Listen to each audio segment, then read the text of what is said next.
Superfast news, आवाज जनसामान्यांचा। October रोजी आदिवासी आरक्षण बचावकरिता आदिवासी आक्रोश महामोर्चा काढणार। आदिवासी समाजाची जिल्हास्तरीय बैठकीत निर्णय। यवतमाळ आदिवासी समाजामध्ये कोणतीही जमात समावेश करू नये यासाठी आदिवासी समाजाची जिल्हास्तरीय बैठक 21 सप्टेंबर 2025 रोजी स्थानिक वाघापूर येथील बिरसाभाऊ येथे आदिवासी आरक्षण बचाव कृती समितीच्या वतीने जिल्हा स्तरावर आयोजन करण्यात आली होती। या सभेच्या अध्यक्षस्थानी आदिवासी समाजातील तपस्वी योगाचार्य दशरथजी ताडामोद या सभेकरिता जिल्ह्यातील 16 तालुक्यातील अनेक आदिवासी बंधू भगिनी आलेले होते। सर्वप्रथम आदिवासींमध्ये घुसखोरी करणारे आणि नव्याने आदिवासी होऊ पाहणाऱ्या समाजाला कुठल्याही परिस्थितीत या जमातीला स्थान नाही असे सर्वानुमते ठरविण्यात आले।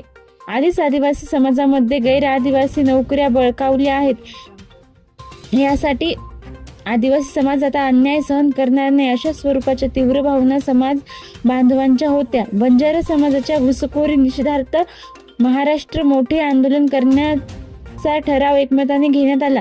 सरकारने कोणत्याही जमातीला अनुसूचित जमातीमध्ये समाविष्ट करू नये या मागणीसाठी येत्या 10 ऑक्टोबर 2025 रोजी भव्य आदिवासी समाजाचा आक्रोश क्रांती महामोर्चाचे आयोजन करण्यात आले।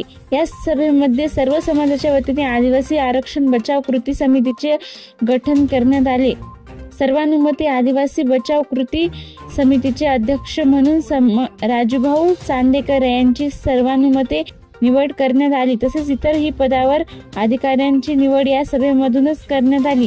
यावेळी राजूभाऊ चांदेकर यांनी आदिवासी आक्रोश क्रांती महामोर्चामध्ये जिल्ह्यातील सर्व आदिवासी जमातीतील बांधवांनी सहभागी व्हावे असे आवाहन त्यांनी केले। आपल्या आरक्षणाचे रक्षण करणे हे आपले कर्तव्य असून ती सामाजिक जबाबदारी असल्याचे सांगितले। यावेळी adv Pramod Ghodam, Raju Madavi, Suresh Kannake, Bhimrao Kharode, Kiran Kumre, Madhusudan Kove, Sandeep Pendor, doctor Madhukar Madavi, doctor Mohan Gedam, Arvind Keram, Rahul Soyam, Homdev Kannake, Ramesh Bhisankar, Santosh Pardhi, Shankar Madavi, Mahesh Kumar Sidam यांनी मनोगत व्यक्त केले। यावेळी समाजातील अनेक मान्यवर मंडळी उपस्थित होते। डॉक्टर्स, वकील, शिक्षक, साहित्यिक, विचारवंत, आदिवासी संशोधक, सामाजिक कार्यकर्ते, आदिवासी सेवक तसेच अनेक आदिवासी संघटनांचे सर्वच पदाधिकारी यावेळी उपस्थित होते।